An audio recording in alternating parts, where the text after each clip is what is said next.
On today's episode, we're talking about which division is the best in the NFL, followed by why we love fantasy football, and to finish off today's episode, we're talking a little NBA, but because it's becoming harder to watch, so make sure you stay to the end to see my discussion on why NBA is becoming harder to watch. You're listening to You Don't Know Jack. All right, welcome back into another episode of You Don't Know Jack. I'm Jackson James.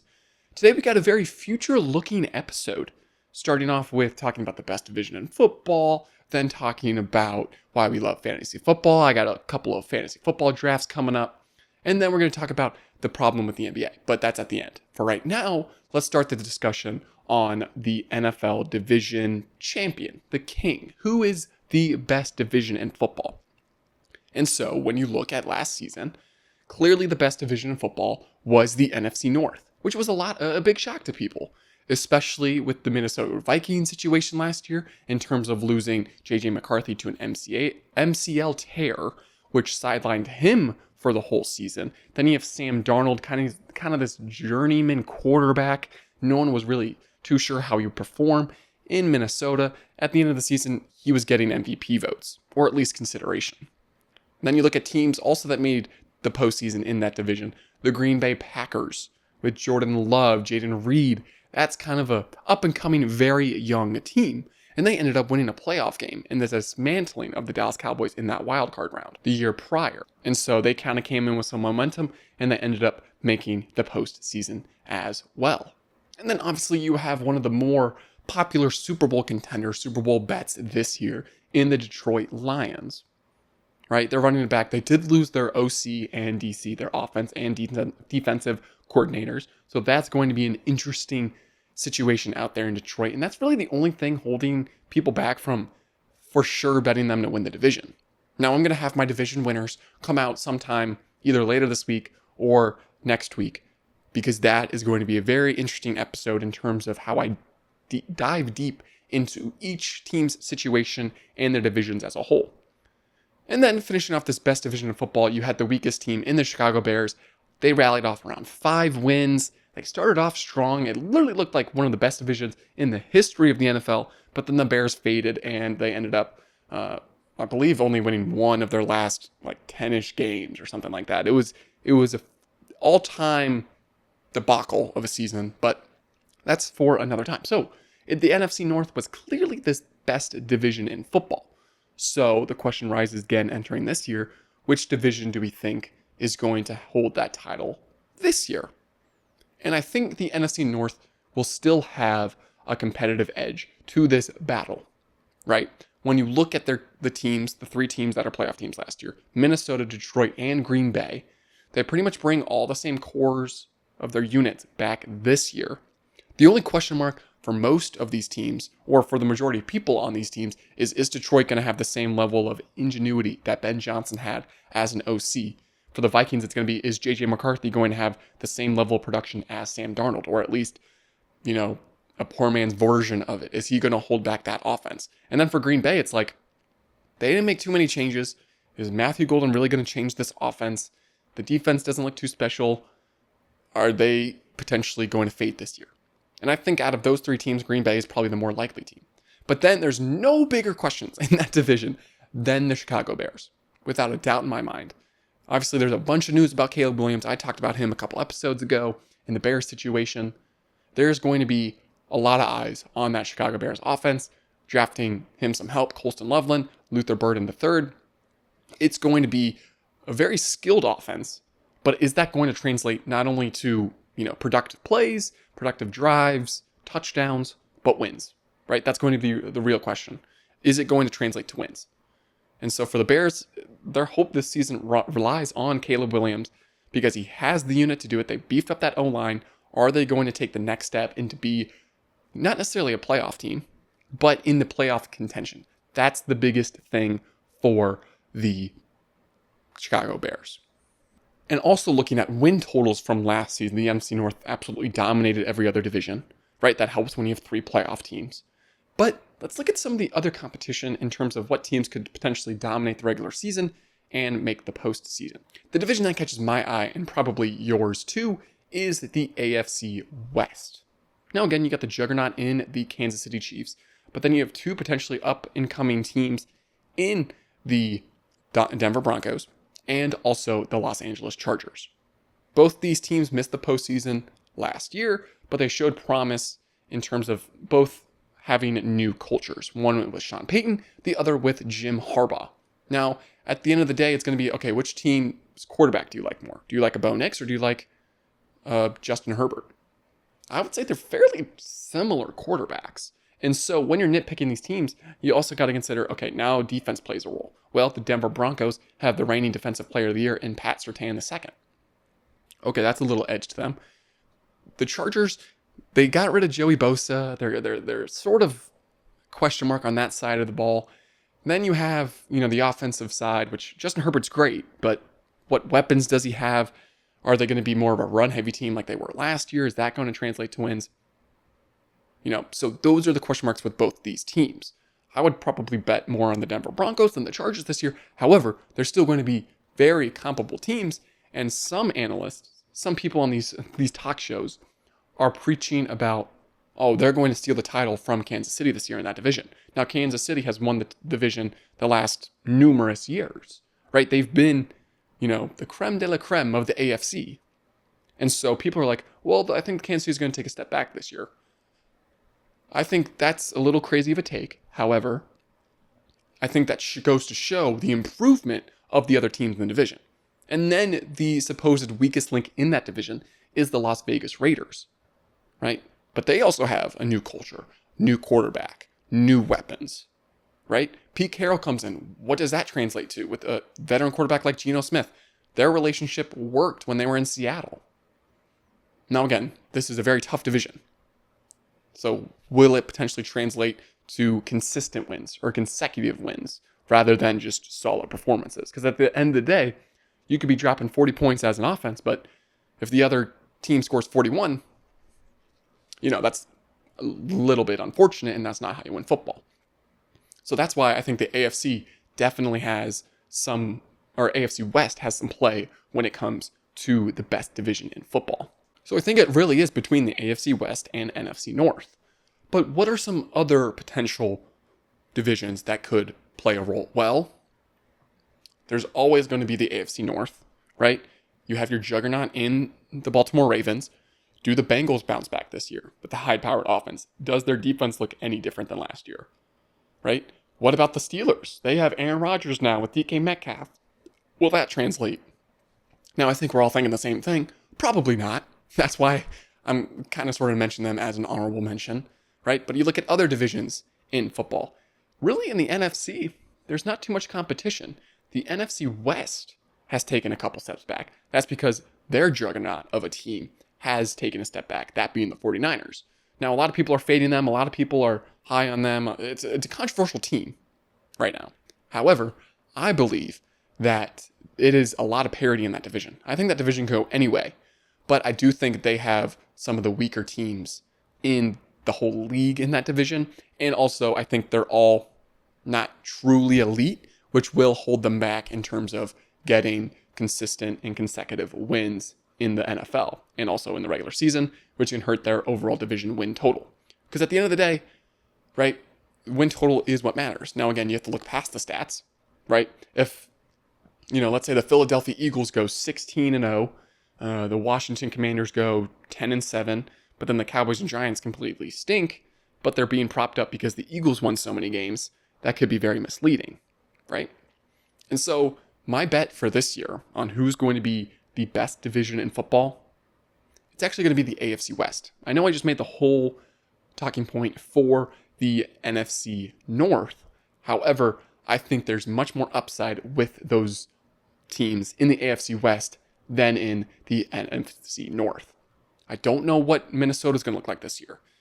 And I'm kind of fading them at the moment. I don't know if I trust JJ McCarthy in year one. Now, again, it's, their offense, their coach, everyone kind of loves them in terms of their skill weapons and the schemes and whatnot. And I see that. But then you also blend that in with a quarterback that's not necessarily getting the most hype. And look, if I look back and be like, JJ McCarthy was, a very solid quarterback this year, I'll bite that. But for right now, I'm kind of fading that. And also, I'm kind of fading the Packers. not necessarily be terrible, but to regress a little bit. I think they regress a little bit towards the mean. In Chicago, I want to say they improve. I really do. But when you're saying how much do they improve, do they go from a 5-win to an 8-win team? I could see that. But it's also just an 8-win team. Now, if that's your worst team in your division, that's a pretty solid division. However, when you're comparing that to potentially the AFC West, when you have the Chiefs that are most likely going to make the playoffs, then you have a combination of maybe the Broncos and Chargers for a wild card spot. And then the Raiders are always going to be a frisky team. You can't necessarily, oh, we're playing the Raiders tomorrow. It's not that big of a deal. I think you have to take them somewhat seriously, even though they may not get up there in the win totals. And so for that reason, I'm taking the AFC West this year to be the best division in football. All right, as we transition into this next segment, I thought it would just be kind of fun to talk a little bit fantasy football now. By no means am I a fantasy football guru. Now, the funny thing is, I'm actually the fantasy football genius for my family. I help my dad out, my brother out with drafts, sometimes my sister. And I kind of like to gloat a little bit about my success. Now, again, I've helped my brother get to championship rounds. My dad I haven't had too much success with. I don't know why, but at the end of the day, I think it's just because I know which guys work and which guys don't. But again, this kind of goes and fits into the whole overall argument of why we love fantasy football. And it's for the blatant reason of we got to pretend we're GMs, right? We got to pretend we're controlling these rosters, making moves, which guys we're betting on, which guys we like, right? And the high upside of, oh, wow, watching the game, seeing your player translate, having his touchdown or his catch translate to benefiting you directly is so much fun. And it helps spice up NFL Sunday even a bit more. And just a thought that came to me, when you're comparing the NFL and college football, that's been a heated debate. Maybe that'll be a segment here on the show. Fantasy football definitely helps NFL a little bit. Now, there is college fantasy football, I believe. However, it's not as popular, and I don't think it holds the same magnitude, especially as we get closer to both seasons starting, right? Fantasy football helps talk about the NFL more, whereas no one's really talking about fantasy football in college. They're more talking about the AP poll that's come out, which teams are going to make the playoff, which teams are going to win a national championship. Similar vibe to the NFL with all these talk shows. Who is going to win their division? Who is going to win the Super Bowl? Very similar conversations. However, NFL has the notch up with people talking about strategy and whatnot in the NFL. And another part of fantasy football that makes it so great is just your connection with your friends, right? One of the best times of the year is, especially if you were to have a league with your hometown homies or whatnot, your college friends, right? It's a moment for you to come closer with your friends, right? And so when you're sitting back with your boys, slugging a couple beers, right? And you're drafting players, you're talking about the picks, where should I go? That's just another level of brotherhood that comes out because of fantasy football. And that's another reason why dudes love it. I bet there are countless number of people that just sign up, hey, we're doing a fantasy football league. Do you want to do it? And they don't really care for it. They don't really care about football in general. But they're like, okay, why not? Because the dudes are getting together, right? And at the end of the day, that is going to be a fun time, even if you struggle all season, right? But then this translates into not the negative side of doing it with your friends, but another reason why people love it. And that's because of the punishments, right? Winning your fantasy football league is cool. You'll win a lot of money if it's a buy-in league. And it's a lot of betting, or it's not a lot of gloating that can happen. But it's the punishments that spice up some leagues. Now, if you're unfamiliar with fantasy football punishments, I can't do justice and name all of the crazy ones I've seen. But for instance, some of my favorite ones have been and this is the worst place team, the last place team in the league, place them in a dog cage and throw food at them, or have them sell lemonade and they can only finish when they make $20. Or it's do a 24-hour Waffle House challenge where each waffle they eat knocks an hour off of their 24-hour time that they have to be there. Stupid punishments like that really elevate not only the stakes of the league, but also just friendship memories as well. And so for me, I haven't done too many of those punishments in my leagues. It's more buy-in or just really, hey, let's just do fantasy football because it gives us another little something to watch NFL Sundays for. But these punishments, we'll see them go viral by January or by February. All these posts going out. And that's also a nice little wrap up to the fantasy football season, as everyone's either eliminated and the few minority are winners. And we're looking back like, where could we have gone different? Well, at least we weren't in last, which is obviously the biggest fear, is you just never want to come last in a fantasy football league. Knock on wood, I have never become last in a fantasy football league ever. And then quickly touching upon the different types of NFL fantasy leagues you can have. Dynasty is where you have a team for numerous years, the same players every year, but then you draft rookies. It really brings somewhat of a relationship between you and your team because you've had them for so many years. And it's also a reason to stay in a league with your friends because it's, oh, wait, last year's, we don't want this to go to waste, or the couple years of progress in this league don't want to go to waste because it's a dynasty league and those players transfer over. But then there's also the new leagues every year, right? There's, oh, hey, we're starting a fantasy league, want to join? Cool, draft, play the whole season, and then you're done. And you potentially leave that league, or you do it again, or you make a different league with some of those guys in it, right? There's so much variability, right? Variety with these teams and with how fantasy football works. That's why it's also great, because it gives you freedom of choice in August, in July, to really decide, okay, do I want to play fantasy football this year? When are we setting up the draft? Are we doing it in person, virtual? Are we taking it serious? Are we doing it laid back? All those certain attributes to fantasy football is why it makes for such a great time and overall just a great product off the field. So we just had a fun segment talking about fantasy football. Now it's time to transition into a not so fun segment, to say the least. And that being the NBA making its product harder to watch. So on Thursday, August 14th, the NBA and the NBA teams released their schedules, right? Funny videos, kind of just hyping up the season, go buy tickets, go support your team. Very standard, right? You liked them, you didn't like the videos, it is what it is. But at the same time, the NBA announced a watch guide. They posted a watch guide on X, on Instagram, giving, people, oh, hey, this is where games are going to be played this year, nationally televised games. And this was a major debacle. This is so big, I might actually be making a separate whole cinematic video just because of this is such a big issue, in my opinion, in terms of making the NBA a better product. And that's because they're diversifying themselves too much. There's too many distributors for the NBA now.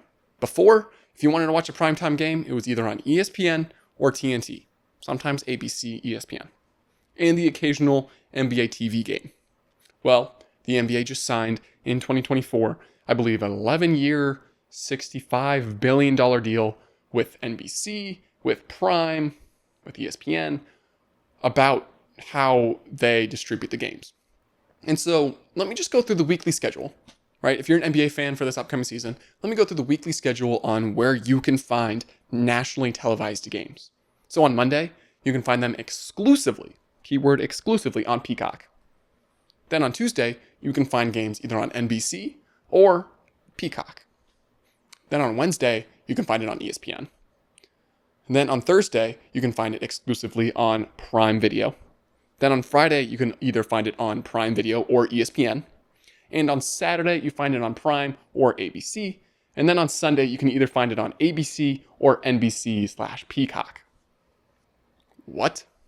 It's rarely the same back-to-back days. So, but first, right, so it's already a crazy schedule. That is at least 3 different platforms that that games are going to be produced on or distributed on, right? If you combine ABC and ESPN, that's 1. NBC and Peacock, that's 2. And then you have Prime Video. That is 3 distribution networks. But you're also forgetting, for NBA fans, you need the 4th one for your local network to watch your hometown teams if you're a fan of those, right? And so now it is just completely lost the whole point of the sport, basically. Oh, you want to watch your team? Well, you got to subscribe to Prime tonight. Your team's playing the Lakers. We want that on national TV. You got to pay whatever it is for Prime. What? Who thought that was a good idea? Right? So my big thing with all of this is already the NBA ratings were a huge discussion for debate, right? Everyone was kind of bashing on it, being the NBA is just the product itself, the game itself, right? The game, how the games are played are bad because 3-pointers or the fouls or whatnot. That's a whole other discussion, right? Real NBA fans or loyal NBA fans don't really care about that. It's more for the casual audience. But now this move hurts not only the casual audience, but also those hardcore NBA fans, right? League Pass has dwindled not only in value, but just straight practicality, right? Because it's like, oh, that big game between two teams are happening on Peacock. That's not available on League Pass. What? When is that? The blackouts are already a problem with networks and these streaming services. But now, since it's every day, these teams these networks are going to want that game exclusively on their channel, on their streaming platform. And so you're just screwing your patrons out of your NBA product of League Pass, which is basically a channel you can find all the NBA games on, right? The ones that are not nationally televised. Well, now every week you're having a nationally televised game, which is a problem, right? And so if you didn't know, ESPN they're going to be debuting their direct-to-consumer streaming service, which is basically if the game or what, you can watch any ESPN product on their channel. Similar to ESPN Plus, but now probably including ESPN and ABC, all those types of channels. So now it's 3 different streaming services that you have to subscribe to watch these games. Right now, could you get away with streaming to a direct-to-consumer, cable satellite stream network, like a DirecTV stream or a YouTube TV? Yeah, but you're out of luck when it's the Prime exclusive or the Peacock exclusive. You're out of luck when it comes to those. And so it just makes NBA fans be like, all right, might as well pirate these games, because the way to pirate games is so easy these days, right? It's easier to go look it up online than it is to go and turn on your TV and scroll. For me, right, that seems enticing, but then also the quality of the video is not as good. So I'm like, okay, now I got to go shell out these bucks to watch these games, right? And then you look at how the NBA, for instance, has scheduled some of their matchups, right? So the NBA has some key dates, and I'm not going to say the specific date, but I'm going to just say the event, right? On tip-off, the opening night for the NBA, you can either find it on NBA or Peacock, ESPN or Prime. All three on opening night for the NBA, or opening weekend. What? I get these networks want their product to be shown early on, right? Introduce the audience. But to start off the season, then you have the NBA Cup, which will be on all 3 once again. Then Martin Luther King, they play on NBA or Peacock. For Christmas Day, it's either going to be on ABC or ESPN, right? So at least all your games are going to be on those, on each individual one, rather than flipping the channel or flipping, your Apple TV or your Roku to each different little service that you have. Then it's going to be All-Star Weekend and, All-Star Weekend is NBA Peacock. NBC/Peacock and ESPN. Rivals Week, which we'll get into, is all 3. The play-in tournament is going to be exclusively on Prime. Then the playoffs are going to be on all 3. And then the finals are exclusively on ABC. So it's not like, oh, we have to struggle for the first half of the season. No, it's going to be a continuous thing. And when you get to Rivals Week, right, this is not talking about rivals. I'm going to talk about this in another episode, probably the next one, talking about how rivalries are dead in the NBA. However, when you look at the matchups between the first ones that they're, on Tuesday, it's going to match up with that watch schedule, NBA Peacock or NBC Peacock. Then on Wednesday, it's going to be the ESPN. On Thursday, 2 games are going to be on Prime. On that Friday, 2 games are going to be on Prime. On that Saturday, all 3 of those games are going to be on ABC. So I'll give them credit for this Rivals Week. They have 2 games paired per day between 2 rivals, quote unquote. And so now you're like, okay, we'll have you exclusively on this channel today, right, to watch both these games. Fine, but then on the next day, it's like, okay, what is it on today? Oh, it's only the same when it's on Wednesday or Thursday and Friday with Prime, right? Oh, and then, it's on ABC today. It's not on Prime, but it was just on Prime for the last 2 days, right? Imagine your older audience who kind of struggles a little bit with technology. Imagine them trying to navigate this. They're not going to subscribe to all of those if they're not already subscribed, right? How are they supposed to know if they don't follow in line where the game is going to be played, right? When you compare it to the NFL, guess what? You're either going to watch a game on Fox or CBS. And the Sunday night game is always going to be on NBC. And then the Monday night game is always going to be on ESPN, right?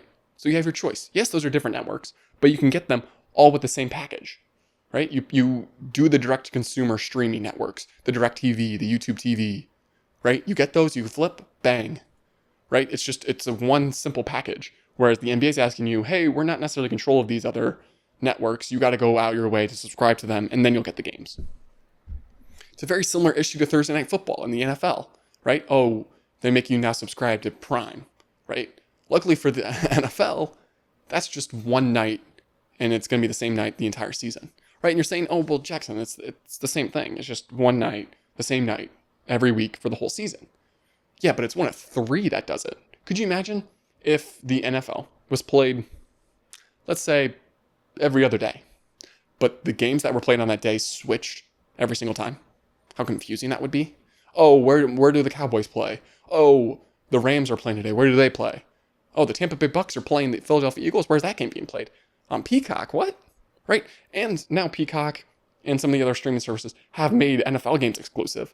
They've made playoff games exclusive on their networks, and that's another issue, right? Cable is coming back to modern day after people cut the cords. It's coming back in these streaming services, and it's becoming a massive problem for NBA fans. And this is just the creme de la creme before other leagues start doing the same thing. It is. And you got to give props to some of these other streaming networks, such as MLB TV, because all the games are on there, and I rarely have to worry about a blackout. So, that's my case on these NBA streaming network deals. It is what it is. I'm just kind of done with it. But that also makes me want to tell you to subscribe to the All Jacked Up YouTube channel. Like I said, I'll be making maybe more of a production cinematic-esque video kind of explaining this whole NBA debacle on how it's just absolutely brutal of a thing, and it's not going to work in my opinion, but we'll see. We'll see. I'm excited for the NBA season. Maybe I'll talk about, we still have a couple months away, or I guess, was it the 16th of August today when I'm recording this? Maybe about like a month, I think, until training camp starts. So maybe a little bit less. Anyway, the NBA season is coming up. I'm excited for that. But obviously the NFL season is only like 2 weeks away. So make sure you subscribe. Division winners are coming up soon. My Super Bowl prediction is coming up soon. So make sure you guys subscribe for that. I'm super excited about it. Anyways, this has been You Don't Know Jack. I'm Jackson James. I'll see you guys in the next episode.